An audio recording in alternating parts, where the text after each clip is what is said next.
Dear student, पिछले video में हम आपको डेमोक्रेसी के बारे में भली बातें समझाए होंगे, लेकिन आज उसी विषय पर कुछ कंटेंट और देने जा रहे हैं जो आप समझिए, जिससे आपको काफ़ी लाभ होगा।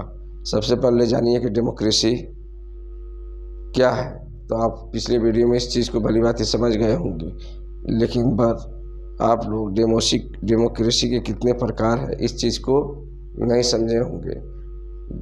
तो आज इस चीज़ को हम समझाने के प्रयास करेंगे कि डेमोक्रेसी कितने प्रकार है, कहाँ पर अध्यक्षीय प्रणाली है, कहाँ पर संसदीय प्रणाली है, कहाँ डायरेक्ट डेमोक्रेसी है, कहाँ इनडायरेक्ट डेमोक्रेसी है।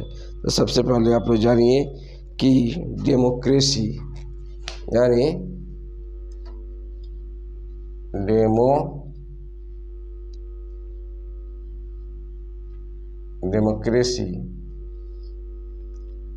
डेमोक्रेसी जो है, डेमोक्रेसी के दो प्रकार है। एक है डायरेक्ट डेमोक्रेसी, एक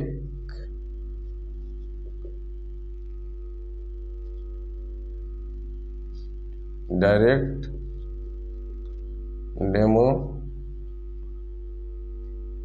डेमोक्रेसी और दूसरा जो है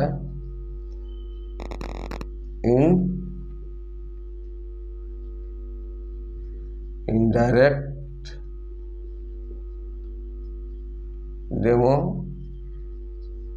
डेमोक्रेसी। तो डायरेक्ट डेमोक्रेसी जो है, डायरेक्ट डेमोक्रेसी में जनता जो है अपने शक्ति का प्रयोग डायरेक्ट रूप से करती है, सीधा रूप से करती है। जनता जो है डायरेक्ट डेमोक्रेसी में जनता अपना शक्ति का प्रयोग जो है सीधा रूप से करती है, डायरेक्ट रूप से करती है। लेकिन जहाँ पर जनता के प्रतिनिधि फैसले लेते हैं, अपने शक्ति का प्रयोग करते हैं, यानी जनता के फैसला जनता के प्रतिनिधि करते हैं उस देश के हित में, तो जाहिर सी बात है वहाँ इनडायरेक्ट डेमोक्रेसी होगा। तो डायरेक्ट डेमोक्रेसी के एग्जाम्पल में आप लोग जानिए कि यहाँ पर लिख लीजिए आप लोग, जहाँ पर जनता अपना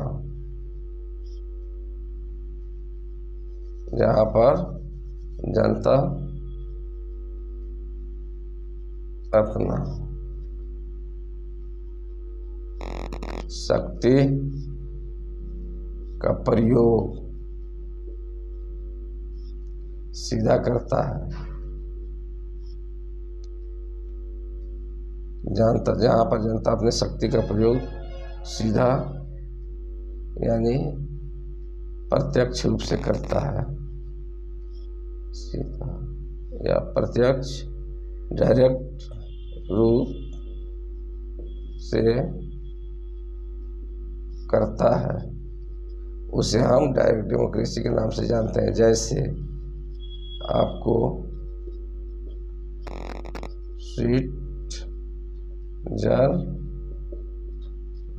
यहाँ पर डायरेक्ट डेमोक्रेसी है।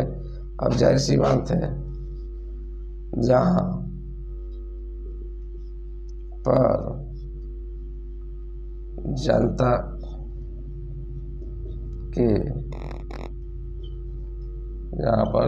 के प्रतिनिधि देश के हित में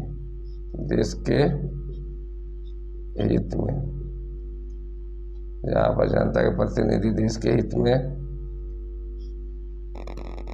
फैसला लेते हैं या उस देश के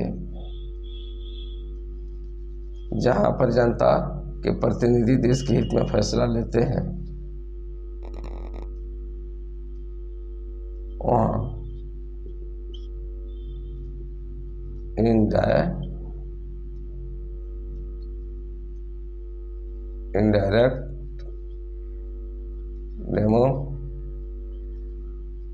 इनडायरेक्ट डेमोक्रेसी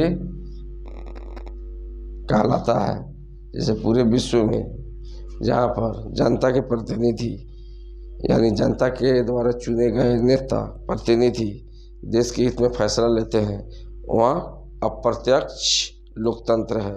और जहाँ पर जनता डायरेक्ट रूप से यानी सीधे अपने शक्ति का प्रयोग करती है, जहाँ पर जनता सीधे अपने शक्ति का प्रयोग करती है उसे प्रत्यक्ष लोकतंत्र के नाम से जानते हैं।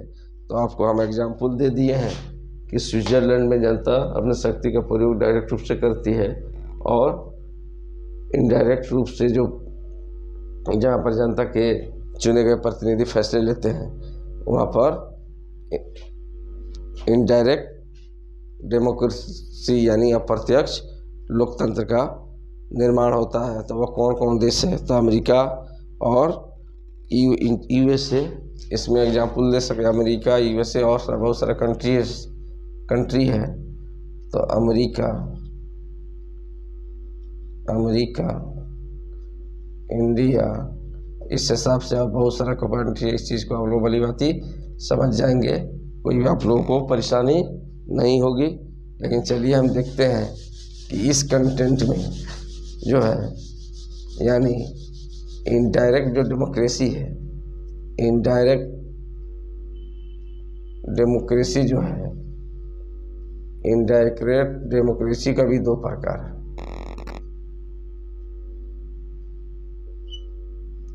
इनडायरेक्ट डेमोक्रेसी का भी दो प्रकार है।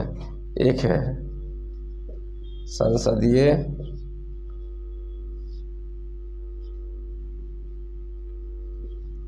प्रणाली,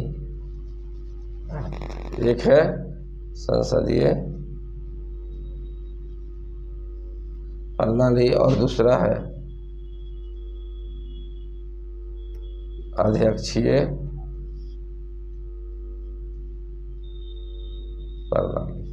ओके, तो संसदीय प्रणाली और अध्यक्षीय प्रणाली, तो जाहिर सी बात है जहाँ पार्लियामेंट्री सिस्टम है, जहाँ का वास्तविक प्रधान जो है, जहाँ का वास्तविक मुखिया जो है संसदीय होता है, वह नाम मात्र का होता है।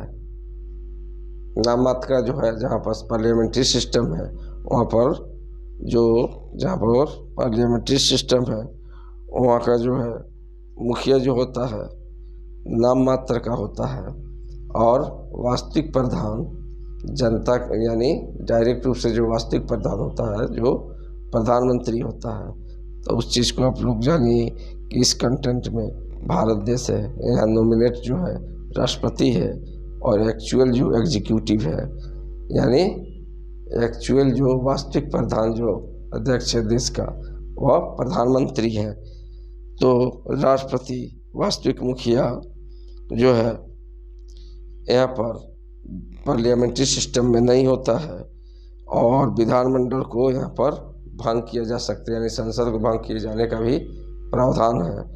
लेकिन वहीं अपोजिट साइड में आप जाइएगा अध्यक्षीय प्रणाली में, तो राष्ट्रपति वहाँ का वास्तविक मुखिया होता है और विधानमंडल को वहाँ पर भंग नहीं किया जा सकता है। इस चीज़ को भली भांति अपने दिमाग में उतार लीजिए कि राष्ट्रपति वास्तविक मुखिया नहीं होता है। कहाँ पर? पार्लियामेंट्री सिस्टम में राष्ट्रपति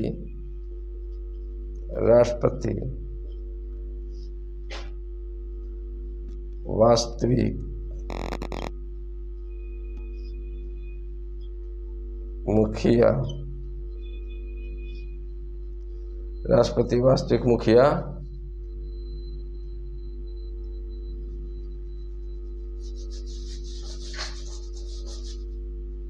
राष्ट्रपति वास्तविक मुखिया नहीं होता है,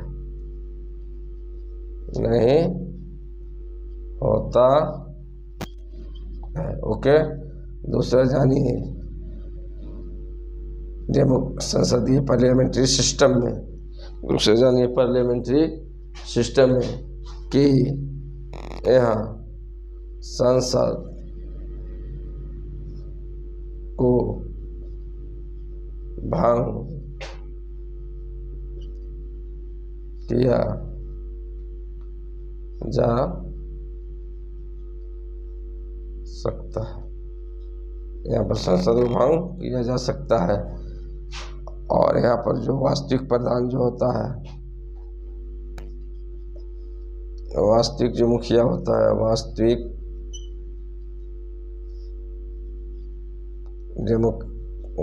मुखिया प्रधानमंत्री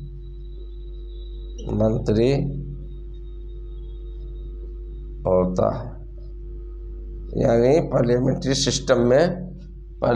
सिस्टम में वास्तविक जो मुखिया होता है प्रधानमंत्री होता है, जिसे हम एग्जीक्यूटिव हेड कहते हैं।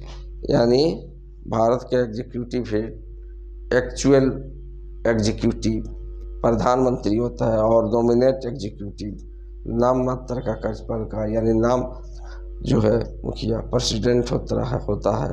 तो इस चीज़ को भली बात समझ गए होंगे। लेकिन इसके ऑपोजिट अमेरिका में, यानी इसके ऑपोजिट, यानी यहाँ पर आप एग्जाम्पल भारत लिखिए, और भी सारा कंट्री लिख सकते हैं। अध्यक्ष पार्लियामेंट्री सिस्टम में आपको आसानी से समझ जाइएगा। और अध्यक्ष प्रणाली में अमेरिका का नाम आता है। यहाँ पर जाहिर सी बात है, यहाँ पर जो है वास्तविक मुखिया जो होता है,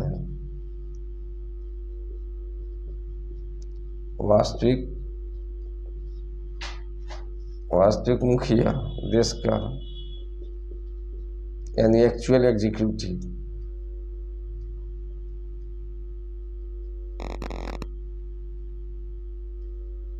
वास्तविक मुखिया राष्ट्रपति होता है। और यहाँ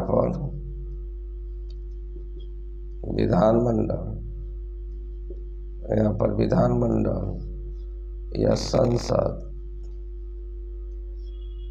भंग नहीं किया जा सकता है, भंग नहीं किया जा सकता है। ओके, तो इस चीज़ को भली बात ही आप लोग समझ गए होंगे। इसमें कोई परेशानी नहीं होगी कि पार्लियामेंट्री सिस्टम में है जो है क्या कंटेंट है, और अध्यक्षीय प्रणाली है, यानी संसदीय प्रणाली में से आप क्या समझते हैं और अध्यक्षीय प्रणाली से आप क्या समझते हैं। तो संसदीय और अध्यक्षीय प्रणाली के बारे में हम आपको भली बात ही बता चुके। और चलिए इसके बाद हम जानने की कोशिश करते हैं कि भारतीय संविधान के प्रस्तावना में, यानी प्रीएम्बुल में, यानी न्याय शब्द है। तो न्याय जो है वह 3 तरह से उसको समझिए: सामाजिक न्याय, आर्थिक न्याय और राजनीतिक न्याय। प्रस्तावना में 3 प्रकार के न्याय का व्याख्या किया गया है। प्रस्तावना में कितने प्रकार के न्याय का व्याख्या किया गया है, तो आप लोग जानिए कि प्रस्तावना में जो नेक्स्ट शब्द है,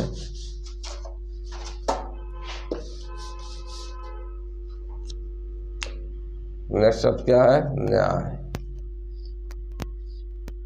तो प्रस्तावना में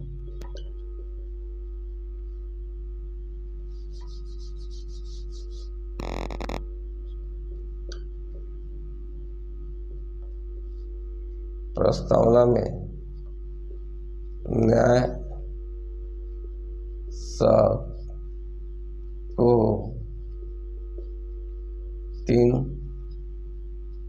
प्रकार से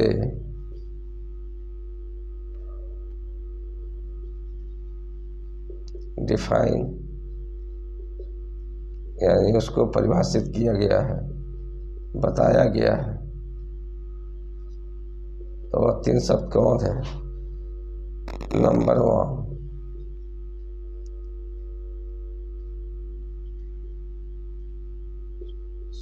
सोशल जस्टिस, सामाजिक न्याय। 2 में हो गया पॉलिटिकल जस्टिस, यानी राजनीतिक न्याय। और 3rd में हो गया इकोनॉमिकल जस्टिस, आर्थिक न्याय। यानी कहने का अर्थ है कि भारतीय संविधान के प्रस्तावना में न्याय को 3 प्रकार से डिफाइन किया गया है, 3 प्रकार से उसको व्याख्या किया गया है। एक हो गया सोशल जस्टिस, 2 में हो गया पॉलिटिकल जस्टिस, और 3 में हो गया इकोनॉमिकल जस्टिस, यानी सामाजिक न्याय, राजनीतिक न्याय और आर्थिक न्याय।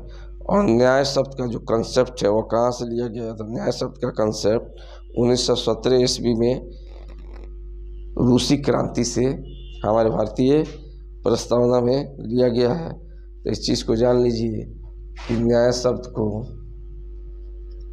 न्याय शब्द 1917 ईस्वी में जो रूसी रिवोल्यूशन क्रांति हुआ था, उसी क्रांति से भारतीय प्रस्तावना में शामिल किया